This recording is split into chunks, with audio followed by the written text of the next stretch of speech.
Alright, so reason why I'm doing this video is that a few students find that the pacing in the classroom sometimes is a little bit fast. They want something to review and to go through. So what I'm going to do is probably do a series of exercises that I've done in the class here, so that we've got some video clips that can be used so that students can go through when they're not in session with me or at some other time if they want to refresh. One of the projects that we worked on was a pufferfish. A student asked if we could create a cartoon pufferfish image that they had found, and I said, of course we can. So that's what we're doing. We're creating this this pufferfish. So I'm in Blender, and most of the students would have been introduced to all the basic features of the layout while we were creating the sword and such. I might still go through and do that, but I thought I would start off with the pufferfish as the students are somewhat progressed into their course already. So what I'm going to do is select the cube, and with the cube I can then hold down Control and 3, and what that does is subdivide it to that level. If we look at the modifier here on the stack, just by that shortcut key, is what I've basically done is gone and created a subdivision modifier about like that. If I went into edit mode tab, you can see there's still the cube, it's just the way it's calculated and subdivided. So in object mode, so I click or tab back into object mode, so you either find the object mode and edit mode up here, or you can use the tab function as well. I often use the shortcut keys where I know them, because in the end it speeds up production, and in the workplace that's exactly what you want to be able to do, is be able to do your projects fast and to good quality. So that's the trick. So what I'm going to do here is, this pretty much is the geometry that I want to start to create the pufferfish, so I can apply that subdivision. So I just click on the down arrow here, it has the apply, and click apply. Now if I hit tab to go in edit mode, you can see all the vert points are there. I also want the surface of this to be smooth and not faceted, so I'll right click my mouse and then click on the option to shade smooth, and that has made it nice and smooth. I am making sure I'm in front view by pressing 1 on the numpad. As you see, I've got the screencast keys on, so you can see which keys I'm pressing, and then tab, I'm going back into edit mode again. I'm just doing this from memory. The cartoony pufferfish was obviously quite spherical. It's in this bloated position, and I might decide to work because it's very symmetrical. It's absolutely symmetrical, so I might decide to just work on one half and mirror modify the other one. So that's what I'll do at the moment, is I will select the middle loop, and I did that by holding down the Alt and left clicking the mouse. I can press H to hide that middle section, then I just need to select one side or the other, it doesn't really matter which one. Press L to select everything that is linked to that part of the hemisphere, and then X and X to delete the vertices. Alt H brings back what is hidden. I hit the middle loop, and I'll go back to my modifier stack, which is still here, modifiers, and I'll add on the mirror. So now if I just go and work on one side, and I'm going to switch on the proportional editing at the top here, so that when I drag, it creates a fall-off influence to everything that is connected to that vert based on the size of the scroll wheel. What I'm going to do though is, instead of bringing it back up just yet, I noticed that it was splitting in the middle. That's because I haven't got clipping on. Sometimes you need to switch between clipping and non-clipping depending on how you're working on the model. This one's quite simple, so we probably won't need to unclip. I'm just going from the image that I've seen. So maybe somewhere I can find the image and show. I'll have to possibly show that later. So what I'm doing is I'm drawing up the top section here. There's eyes that go within a socket that's right up near the top. The blowfish image, if I could find a pufferfish image, is quite, its face and everything is quite up near the top part of the body, and the bottom is quite bloated, as pufferfish do. They blow themselves up. So footprint. With proportional editing, I'm going to drag in a little bit where I'm hoping the socket would go. I've done this exercise with a couple of classes now, so I'm sort of able to go through without too much worry, I think, and construct what I need.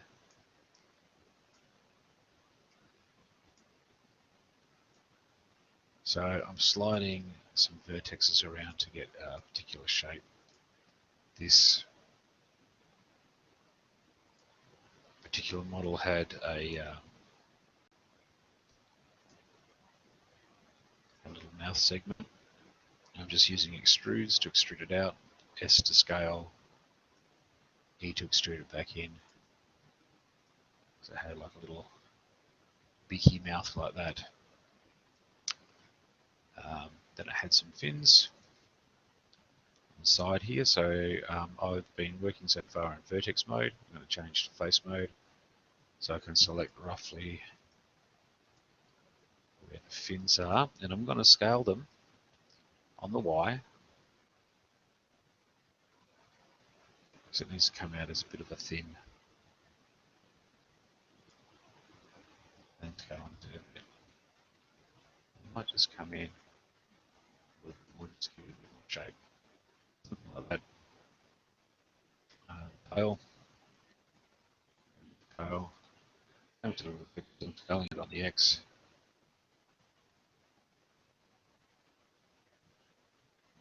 And EL extrude in. Z, so it goes up, and just come in more like so, and then I can just drag it towards the center there because of this modifier having the clipping on. And the clipping on means that everything is just going to snap to the center line there. That's looking okay. That's looking pretty much like the fish. The tail is probably bigger than the original that I did here. In the image, you don't see the tail, but seeing as a pufferfish would be, well, quite a small fish that sort of blows up to enormous sizes, the tail might be a bit of overkill there. So I just might go backwards and reduce it to maybe 2 squares instead of 3. I made that slightly bigger than last time I did the model as well. Need to extrude again, and scale on Z. One more time, scale on Z downwards, and drag it inwards. This is looking a little thick as well, this edge here, so I can go to edge mode, which is pressing 2 on the linear numbers. We swap between the linear numbers above the keys, above the letter keys, and the numbers on the numpad. The numbers on the numpad are my navigation ones. So 1 is front view, 3 is side view, control 1 is back view, control 3 is the opposite side, 7 is the top, control 7 from underneath. So it's quite useful having the numpad switched on. I'm a bit surprised sometimes with how many students I find that don't have it on. I don't know, through habit or whatever else, but definitely when you're working on this program, it's a fast way of working by having it on. So I'm pretty much finished with the form there. I'm going to create eyeballs and things, and then I rig this model as well, so I'm going to show all those processes. But the mirror modifier now doesn't need to be on, so I'll go into object mode by hitting tab, and once again to the modifier, hit apply, and then when I tap back in, you can see it's all there. Okay, so we want to create eyeballs now. So I'm going to go into object mode. Half tempted to come up with a different, because there's lots of different ways you can do this. I was half tempted to come up with a different technique.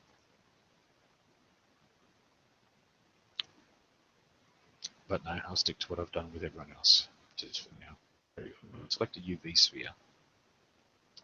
That UV sphere I'm going to drag sideways, and I'm going to rotate it on the X90. So I want to orientate it in this direction. Shade smooth, on smooth, I'll go into edit mode. So what I want to do is create a duplicate of this and then divide it in half to make 2 hemispheres. So I've just Shift D duplicated. I'm going to scale just up slightly, and then tab go back in edit mode. And from edit mode, I'm going to select these edges and center here. So same sort of process as I did before on the pufferfish. And I've swapped back to vertex mode because I want to make sure that this is selected on both sides, and I'll press H to hide. Then I will select 1/2 again like I did last time, but this time I'll press Alt H to bring back. So I have half of it selected. There's other methods I could have used to do this as well. Of course, I could have got in a wireframe and drawn a box. I could use the circular select tool, just showing a method that I find is quite useful. Yes, I'm doing it on a sphere, but you could have a very complex model and needed to hide certain sections to work in other sections. It's a good method. But what I'm going to do is separate this duplicated object. So it's from the UV sphere, it was duplicated, made slightly larger, and then I'm going to press P in this edit mode, and I can separate the selection. As you can see, it has changed. So the top one is the actual model that's selected. The bottom one has become its own object. If you look on the side under the outliner, the hierarchy tab, we can see we have a bottom lid. Let's just say lid. You should be named. You usually press underscore under there, but I don't need to. So I didn't for some reason. So I'll just keep with the same convention at the moment. And top lid. And the sphere here will be I. Thank you. I. Now, I could choose to work on the left and then do a duplicate, so I can do I dot L, period key L. Okay, and I want the top lid and the bottom lid to be children of the I, or the I to be a parent of the bottom lid and the top lid. I'm holding down both. That didn't work the way I wanted it to. It selected everything. Last thing I select is what I want everything parented to. I'm in object mode, so now if I press Control P, to parent the object. So you'll see under the stack now I have the bottom and top lid.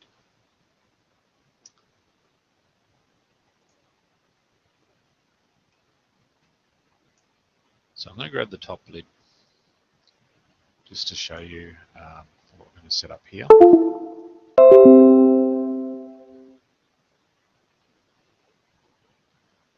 And I'll go to the item and the item's rotation. So for this, it's a bit like Muppet eyes. If I start to rotate, you can get to see how the oval is sort of going to look. Okay, but I only need it to rotate on the rotate on the X axis. So I can lock the Y values, the Y value and the Z value on the rotation because they're not going to move in that direction. So that when I go to rotate a lid,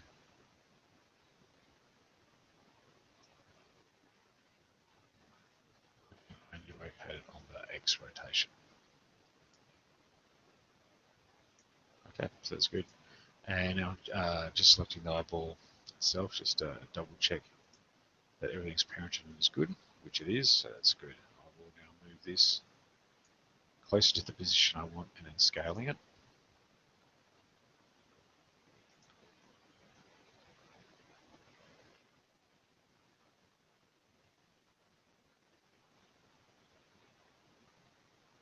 So I press the full stop on the numpad, the period key, that snaps into the center what I'm focused on. I can now select the skin, and remember how I used a mirror modifier before to move things around, and now I've placed the eye in place, and I know some things need to be moved around. Rather than cutting it in half again, I can go up to the top here, where you have X, Y, and Z in the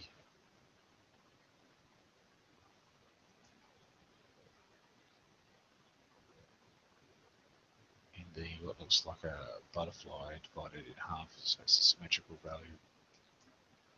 So it's going to do the same thing as mirror modifier by clicking on it on one side, and see it's now affecting the other, and I'm just altering hopefully a bit to make that work nicely. Okay, that looks good. Right, so I'm going to work on some materials for the eyeball, just because we can see it quickly. I'll go to materials here. I want a new material. White is fine. Actually, I think on the animation, so not the animation, on the cartoony picture of the pufferfish, it had slightly yellow eyes, so we could generally go slightly yellow if we wanted.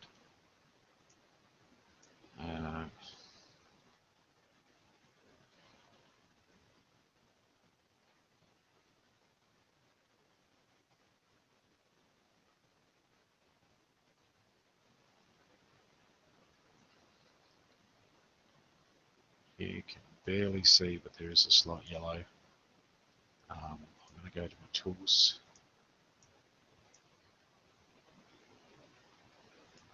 Here, switch on high quality normals for some reason in some modes.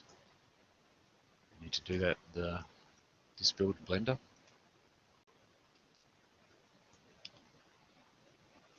Okay, so we've got that in place. And I want to do a material. So I'm going to hit plus to do non-material. This one will be black. I'm going to use this in more than one place, so rather than naming it pupil, I might just name it black. Use that color multiple times, and I will take the specular down to 0 so that it does not shine upon it. So we have an eyeball. It's looking good so far. Now I'm going to duplicate the eyeball at some stage, but I want to set everything up to the eyeball to start off with before I do that. Might just select the lids at the moment, give them a material, because that had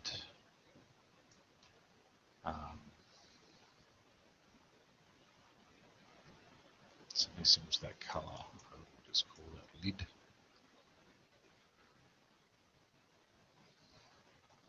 We can select the bottom one and add that. So something that's looking a lot more like an eyeball.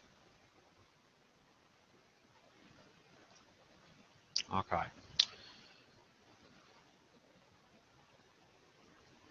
So we can see a bit better. I do actually have a texture that I created from the image that was provided. So I'm going to do the same thing as I did before. So I'm going to select down the middle line, right click, and she'll go to edge mode, and then right click. So mark seam comes up. So I mark that seam, and I mark that seam. So if I go back, if I go to UV editing, let me just change this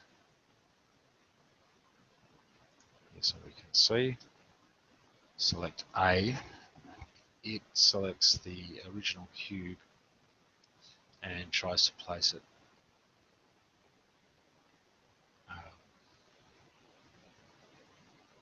in a particular layout. But I want to subdivide, I want to unwrap the map now that I've chucked the seam down there, and I've got now two halves to the pufferfish because I'm going to use symmetry. One of these sides does need to be flipped on the x-axis so that when I rotate it around, I can hopefully match it up nicely with its corresponding half. With any luck, looks like it's doing okay. And I can select the whole lot and do a rotate as well. And I think by this stage I should start bringing in the texture that I have. So I'm going to go to my open. Probably not seeing everything because it's on another screen, so I'll just drag this across. Probably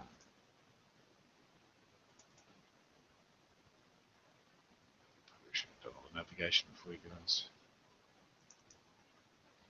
see it.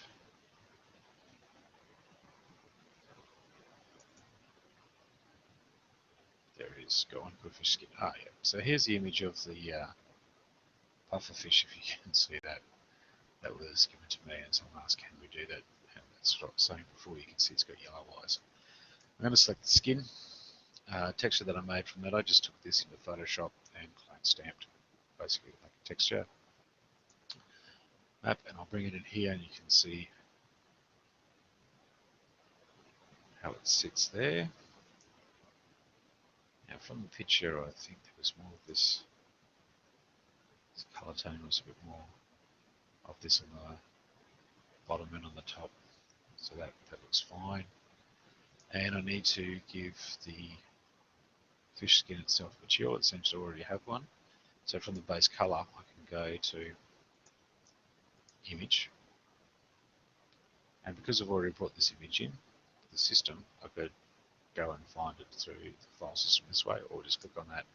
It's been brought in and click on it, and as you can see, it now has the fishy texture, fish skin texture, and in the middle here, I want to, I'll go to face mode, I want to give it a new material, so add a new material. This one will be the black and the sign, so it now has a little mouth hole. Alright, that looks good. Okay, so the next stage is creating a armature to go inside.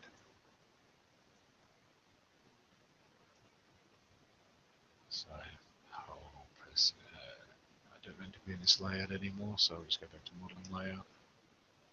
I'll get layout, there we go. And Shift A, I will bring in a armature. And the armature is sitting inside the fish there. I can make it visible by going to Viewport Display and switching front. It used to be called X-ray, so same sort of principle. I can see inside the body where the armature is. This one, I need to be in edit mode.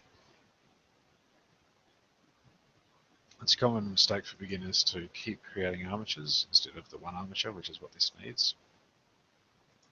So I'm just pressing G, dragging in a particular direction, and then clicking the middle mouse button to create guidelines. So I moved along the Y, and then I moved down on the Z axis. And subdivide this little tail section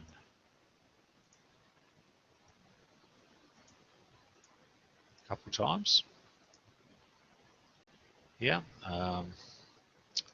because I've worked on it where it's just been a straight bone, the tail section.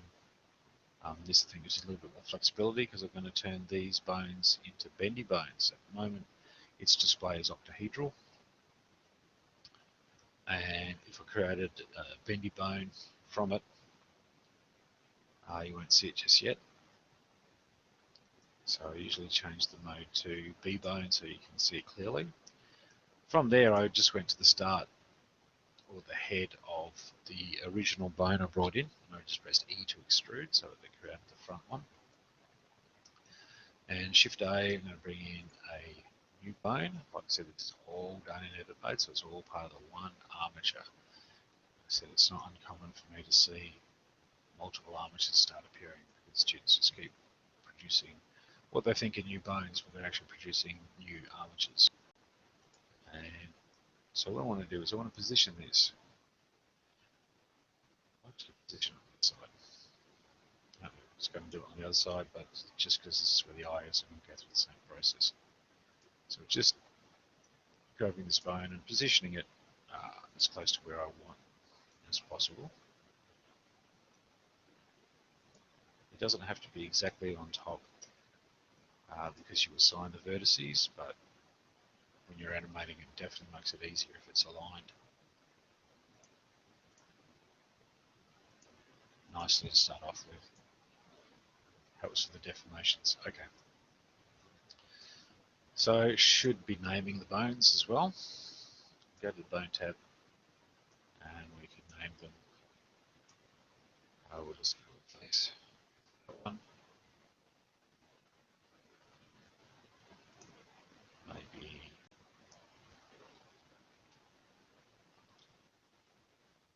line 1.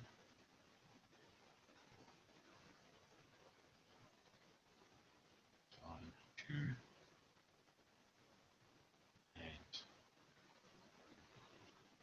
L. This is a very simple model. Pretty good. And this one will be fin. So I'm going to do the fin dot R. So this is on my left, but it's the fish's right. So the dot R is just naming that in a convention that hopefully will flip the names when I duplicate it and move it to the other side. So to do that, I'm going to click on, oops, wrong one, that's washing over. I'm going to click on 3D cursor up here for the pivot point. Shift D, I'm duplicating, and I shifted or moved the mouse around slightly so I could see that it actually worked with a duplicate. And if I right click, it will snap back into the same position. That's what I want. My world reference on the 3D cursor here is where I want it. So I'm now going to go to armature here, where I can mirror the one I just duplicated globally on the X. And you see it's done on the other side. While we're here, let me go backwards a couple steps. It's usually bad form to do that, but Shift E and duplicate first, and then click on flip names here.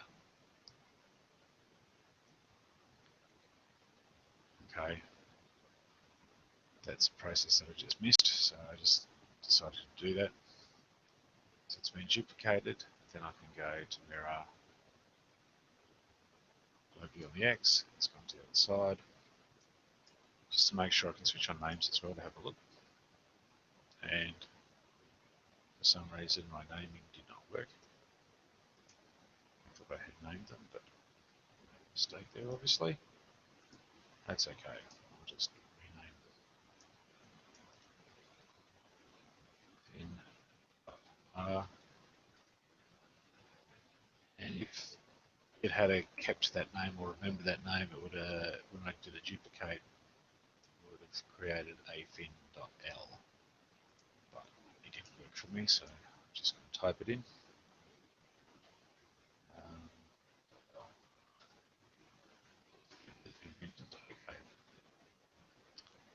So that looks fine. All I want to do is select the mesh, then select the armature, just double checking everything, and Control P. This is in object mode. Selecting the armature last means it's going to parent to the armature. So when you go to create child-parent relationships, you can choose multiple objects. It's the last object that you select is going to be the parent of all the other ones. And I'm going to go with automatic weights. Now this won't work perfectly, but it's enough to test. And then we do a cleanup. So we go to pose mode for the armature and take it off 3D cursor, and I'll move back to median point for pivot. But as I start to rotate it, you can see instantly that it's working. The trouble is its influence is way too big, so you have to go through a cleanup process. And I shall show you how to do that. And that looks like it's working fine. Okay, so I will go to object mode so I can just select the skin. And on the side here where it says data properties, and click on that, I have my groupings, my lists. And I will go to tail first so you guys can see. That when I press select, it shows everything that was automatically assigned to the tail.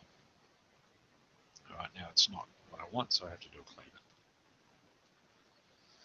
So it's mostly there, so there's different methods I could use. I could select the ones that I don't want to be part of the tail and then hit remove.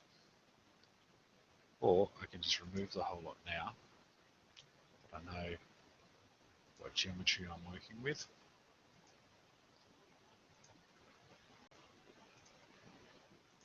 And then I can select if I want to be part of the tail by basically I'm just selecting those verts there and hitting Control plus.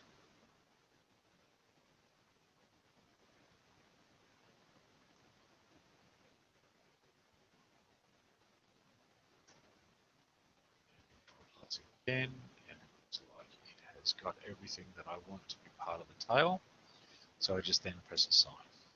And then I can deselect and select, and I can see that it's worked as I wanted. So now I'll go to spline 2, I hit select, and same thing is I see that it's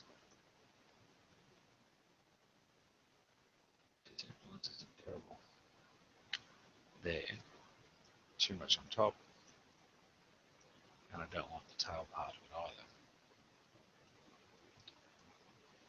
So there are different methods I could use. I could either do the same thing and remove everything and then reassign, or anything like I've already got tail created, so I can select the tail. I can then go to spline 2 and hit remove. And then as you see, when I hit select again, it has removed the tail bit from that selection.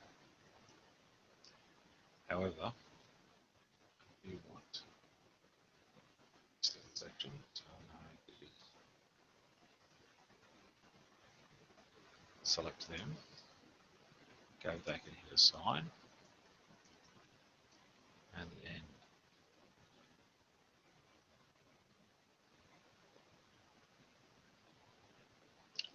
what I might do is I need to For good topology, I would need to put this where there's an edge.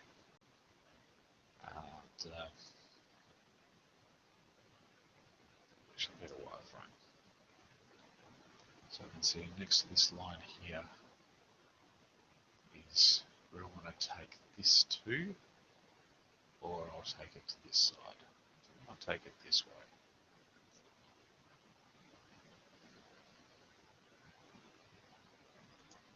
So I can grab that and drag that along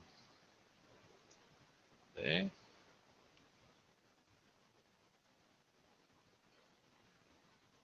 Right, that's good.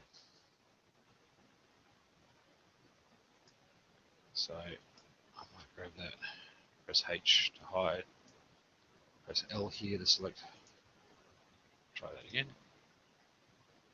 to select everything on that side, and then I can hit remove. I'll take again, just to see that I got right, and I did, so that's good. I can go to spine 1 now, and straight away hit remove, because I know I've already influenced some of that, and I've already assigned them, so that's fine. That's all we need to see. So there's a bit on the tail I need to remove, and I need to check on the fins as well. It's not too bad. I'll go back to solid view just because it's easier to see what I'm doing. So I grab that and I'll hit remove. Select again, see, what's it on, puts it on, so right up against the fins.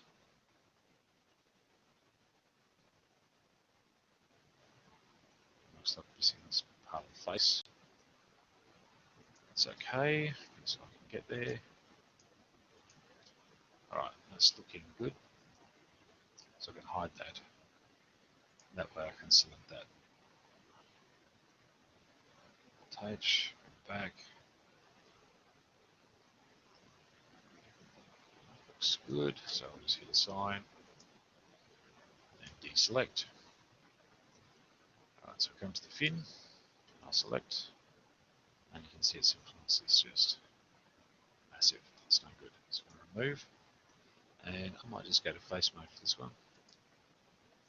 So select those two, Control plus,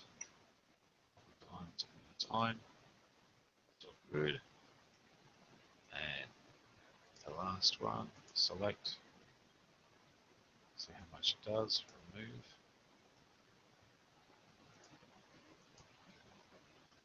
It's gone to the time. And that should be pretty much it for the rigging of the bones in there. Mesh, so what I'll do is I'll select pose mode so I can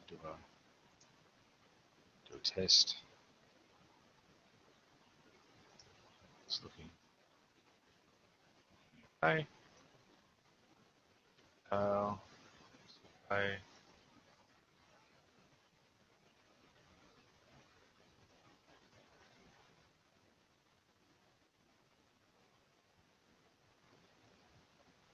I'm getting a bit too much stretching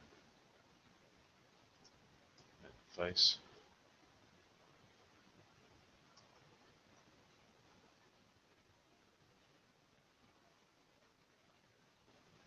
Okie dokie. See this fin as well. Yeah. Okay. So what I want to do now is I want to select the eyeball and going to parent it to a bone. So Control P, parent bone, and now if I just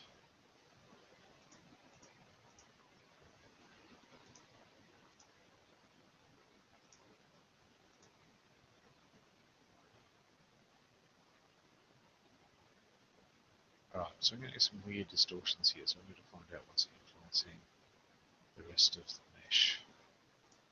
So I have to go back and do a bit of cleanup, a bit more cleanup, because obviously something's going wrong, or there's a weight issue.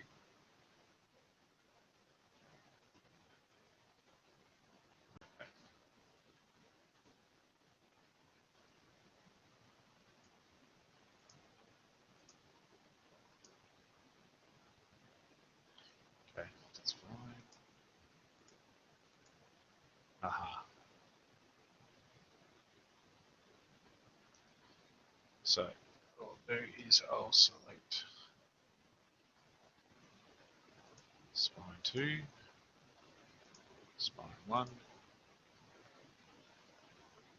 spine 1 did everywhere.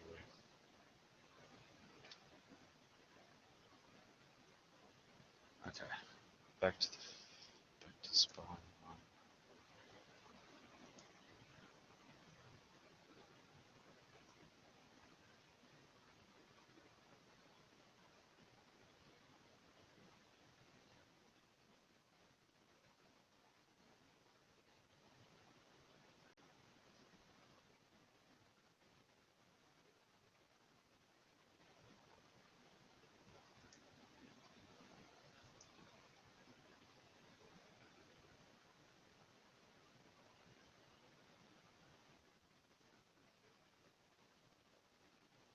Hide that and select everything else and remove and Alt H, come back.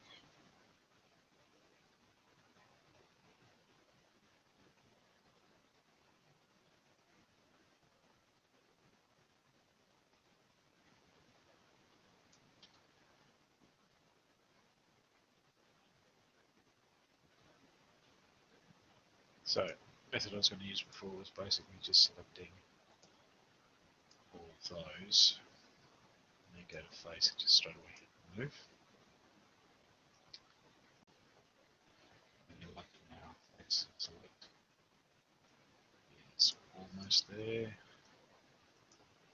Just those two. It's okay. And then press assign, and now I can go back and test. Hopefully it's all working nicely now. So just hit test. Yep, the interval's now going in the right place. That's what we're with. One thing I forgot to do was make the fins children of the face bone. So I'll go into that.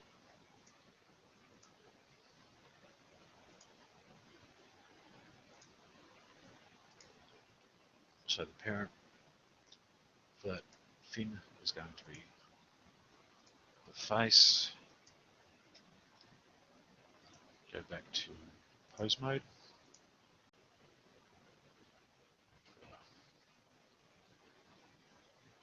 Right. I'm not finished with the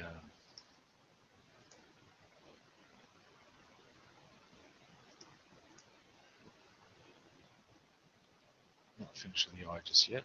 I'm not finished with some of these bones. What I want to use is something called bendy bone. Bendy bone's right here, and allow me to chuck in a couple of segments. You can't see much at the moment of what it's doing because of the representation in octahedral. We go to B bone. You can now see that's divided into 3. Maybe use bendy bone and divide that 1 just twice. And I'm trying to remember the geometry there. I need to put another one in. No, I don't. So that's fine. And what bendy bone does is if I grab the tailbone, start to move it, you can see it's got this influence. The bones bend, hopefully in a bit more of an organic way. It's quite distorted, but it's alright. That's something you can do in animation. I think the animation is. Right, very good. So I want to create a rig for the eye as well, for somewhere for the eye to focus on. So what I'm going to do is go to object mode, and Shift S, sorry, Shift A, create a empty, and I'll make a plane axis. So I can drag this forward, so just hit G, Y to bring it forward, and G, Z, I'll bring it up. Good enough for there. So I can select the eyeball itself and go to a constraints tab. This constraint tab is going to be a damped track. I select the object empty, and you can see the eyeball has flipped. That's just based on its coordinate orientation. Here I can change it until it aligns, and because I did this a few times now, I knew that pressing Z should get it to face directly at the empty. But the advantage, of course, of this empty now is that wherever I move the empty, the eyeball will look at it. But while I'm animating, I want this empty to follow along with the face, for instance. So I'm going to select the armature again. The face bone is selected from under the fin, so I'm going to do Control P and bone. So now the empty, when I move the fish heads around, it will follow, and then when I put it into the right position, I can then move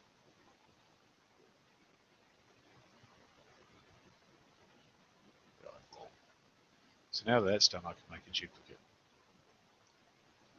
So I'm going to select the eye and the eyelids. I'm also going to make sure the pivot point is back on 3D cursor, so that when I shift D, I'm not giving me the name option at the moment because I have multiple objects selected, and I'm going to mirror them on the X as well, so that goes to the opposite side. And for some reason I seem to have lost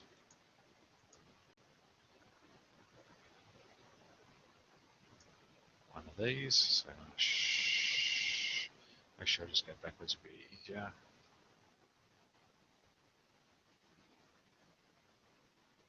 Make sure.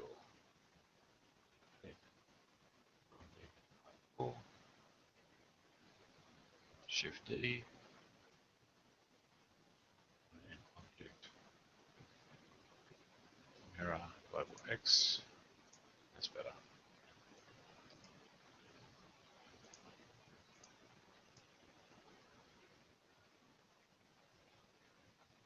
Alrighty, still good.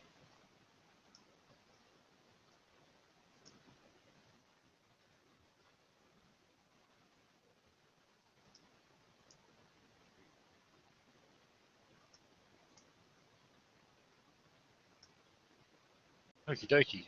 I'm going to change my bands back to octahedral. I'm working on certain things. So the next stage after this is pretty much setting it up for animation. And seeing as we're teaching game design, I'll be looking at setting up animations for such a purpose. So the purpose of this one, and at the moment I don't actually need the names displayed either, so I'll turn them off. There are other modes I could work in, like a working stick. This might be a good way of going for now. And I'll change my layout to animation. And as you can see, when I change that animation, this is a default setup for that. I'll switch that one back on. And the first thing I want this fish to do is to swim. So I have my dope sheet down there. I can do it as a dope sheet in the dope sheet. But because I'm preparing it for games, I'll go Action Editor, New. I'll give it a name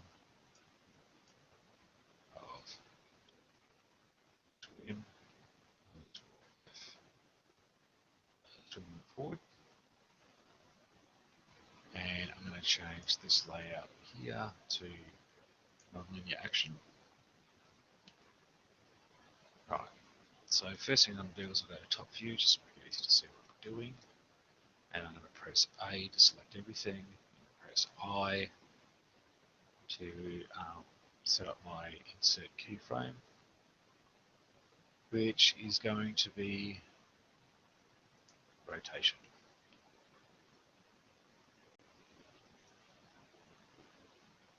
Yesterday I did this over 15 frames, so I'm going to go to frame 15 and press I, rotation. So the first frame and the last frame are locked. I'm going to end my whole timeline down to 15.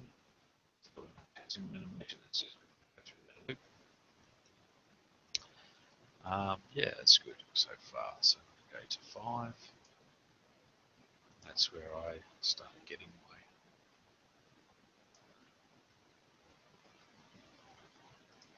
switch off my 3D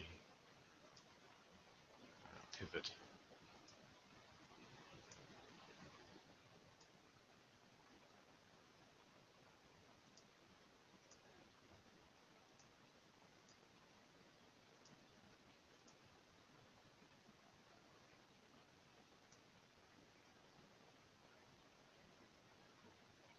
When I think I have the first part of the swim in place, I'm going to select all my bones and press I, rotation. I could switch this on to be automatic as well, automatic keying, but I'm not really having a problem with the way that I'm doing it. So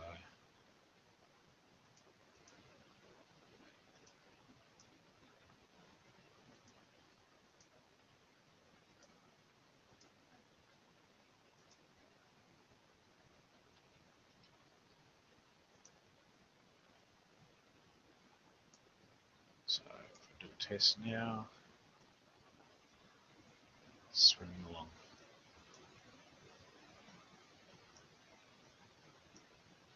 Alrighty, it's looking not too bad. So if I say I'm happy with that, I can stop it. What's happened at the top here is in the NLA. I can see the summary indicated here that there is keyframes on those particular frames. When I'm ready, I can do a push down of the action stack. So once I push it down, it then shows that it says swim underscore F, and that was for swim forward.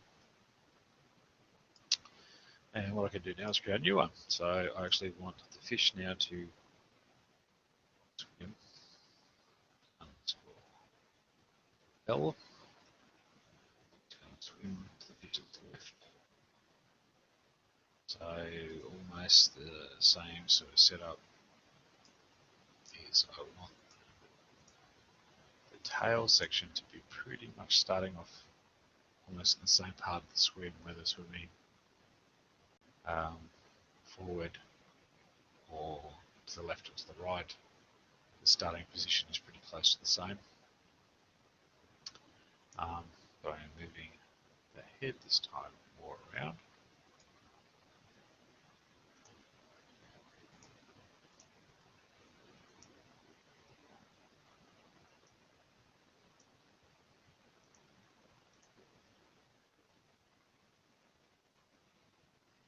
That's good. Too greasy. Right, so it's got a curve towards the left. Select everything, press I, rotation, the end frame, I, rotation, get frame 5.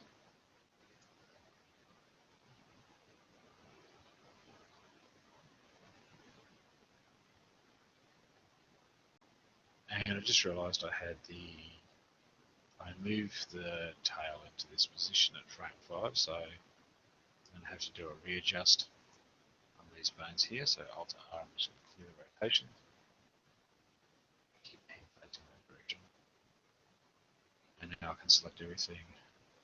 I, rotation, just lock it in place. I'm going to actually get rid of these ones, delete, because I've got a new version here. I can Shift D, duplicate, and just to make sure it's where it should be, I'm going to play head to the end and then Shift S. I can move that to the current frame just to make sure it's snapped exactly where I want it. Go to frame 5. Now here's where I will move my tail section.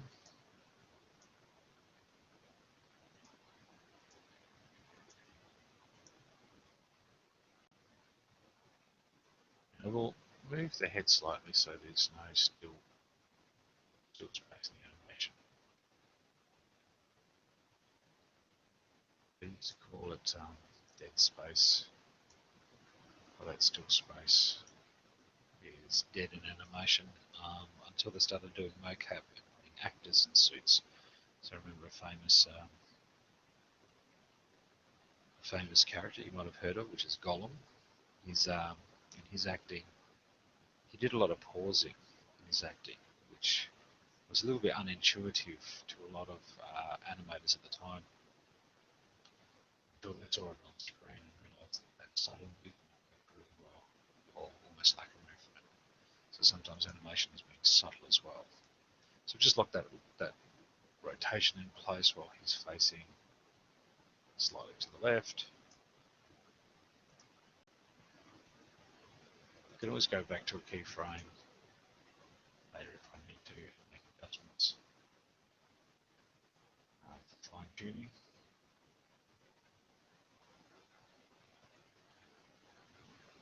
Because I haven't been moving the fins, and I need to move the face slightly as well. Slightly. Sometimes it can be too still, but as I was saying, sometimes you want to get stillness.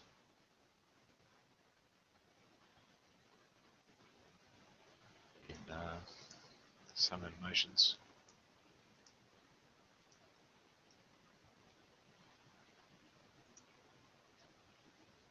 Probably not making a lot of sense because I've got a lot of things going on at the moment. And trying to work to a time schedule, so unscripted as you can tell. I'm starting to sound a bit strange about still space and not still space, but for instance, just as an example, you can see the face is slightly moving around. If I didn't have that moving around, it does look odd. It has been tested, but it is on an angle that is swimming hopefully to the left. So I think I'm happy with that, so I can do a push down, and then I've got my swim underscore L. And stop down, go back to the start. I want a new one, and it'll be swim underscore R. And Alt R, I'm just going to clear all the rotations on the bones. I wanted the head facing slightly to the right. And I'll lock that all in place.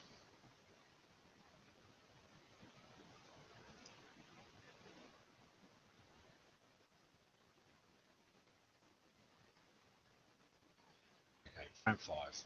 So at frame 5, I want the tail the same starting position as it had pretty much for the other swims, so that it just should naturally sort of match up somewhat.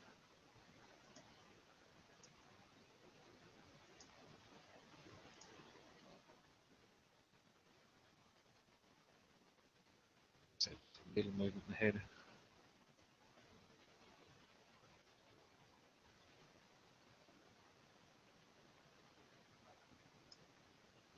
Frame 10.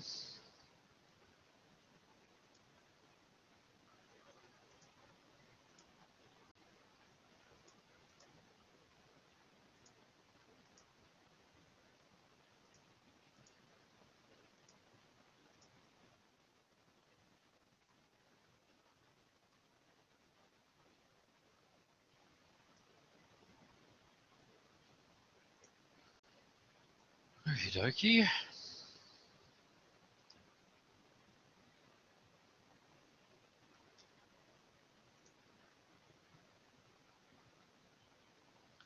So just keep making a stack down here of all the different actions that I want this pufferfish to do. And then it can be taken into a game engine, and these animation loops can be called from, which is good. So I have a swim forward, a swim left, a swim right. I also want to do a swim up and down. Just keep checking the time. Then on the time scale, so let's get new, and this one will be swim up. Call it.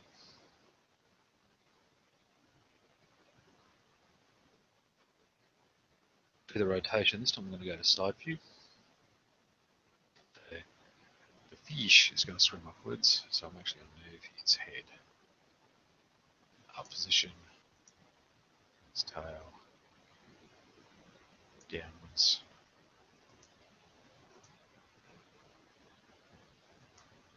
So it looks like it's putting in a supreme effort of swimming upwards.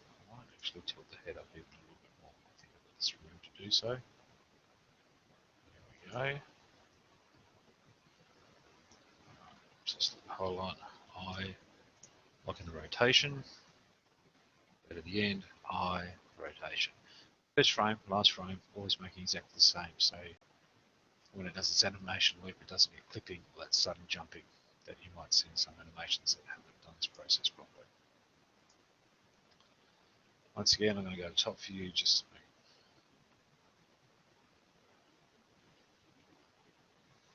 to make sure that everything's starting off the right way, because remember I started off with my swim on frame 5 on this side, so we can continue the process.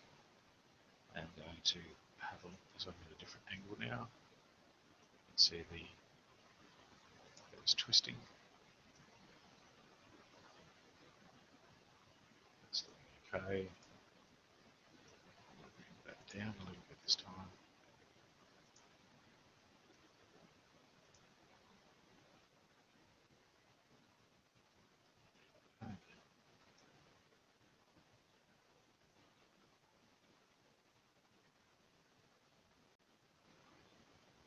Okay, let's hold on.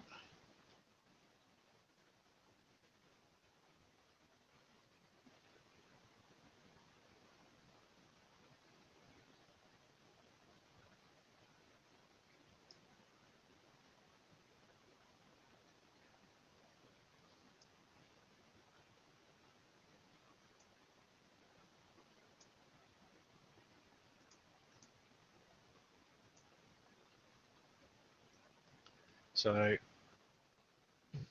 I'm purposefully haven't moved the head part yet. So you guys can see, hopefully you guys can see what I mean by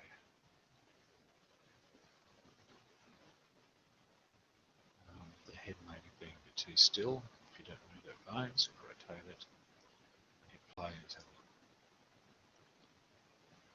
So you've got a lot of animation in the body, but the face is way too static.